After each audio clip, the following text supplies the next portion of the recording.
what is bat path?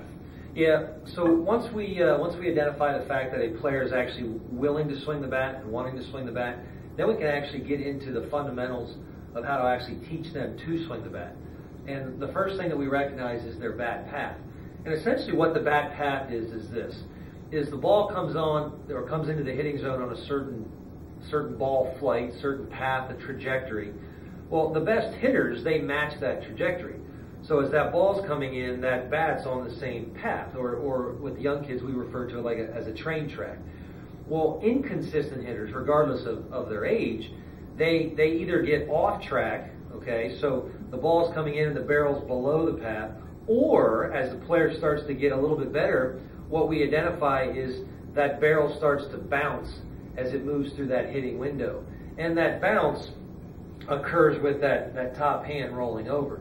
Now, we get into specifics how we can prevent that, but essentially what is bat path is it's how can we give that player an opportunity to be successful by matching the plane of the pitch, matching the plane of the pitch. The ball comes in, we want the barrel of the bat on the same path as long as possible. That's bat path. Well, say you have someone throwing 40 miles an hour when they're young and then 90 miles an hour. Does that path change?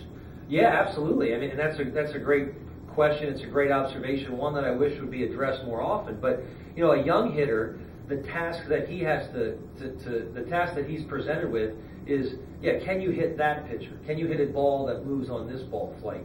Well, to be successful against that ball flight, you know, dropping the barrel actually might be the best way to be successful. And it can be difficult to tell a kid that's competing against a 40, 45 mile an hour pitcher to be short to the ball, to create this flat bat, when that isn't necessarily the path that he wants. So we got to be careful there. But we also understand that eventually 40 mile an hour is going to become 60, 70, 80, 90, and we want to have them, give them a vision for the future. And that vision for the future is a much flatter bat path. But you're absolutely right in recognizing that. And that's, quite frankly, one of the more difficult things to convey to a parent or a coach.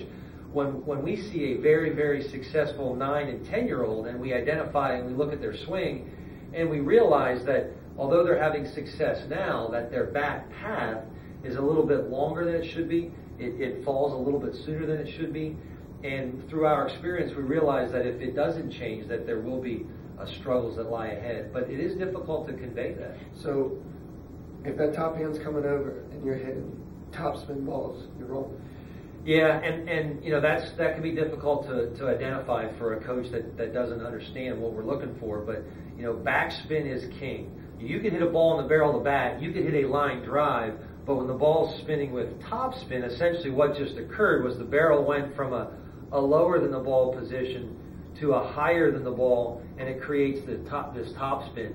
So essentially it's changing planes as it moves through that impact.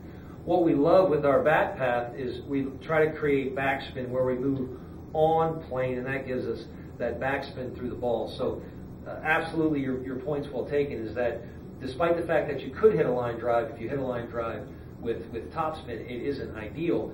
And to your point, you asked, is this why topspin occurs? No doubt, that top hand moving over the bottom hand at impact creates that topspin. But many times it actually occurs before that. In other words, when your swing starts and you create this back elbow in front, now your barrel is off plane immediately. So you have a choice. You can either stay underneath the ball, swing and miss, pop it up, or try to fix your error by moving over top of it, and that's where you see that topspin. So just identifying this action probably isn't getting to the root of it. It probably happens well before that.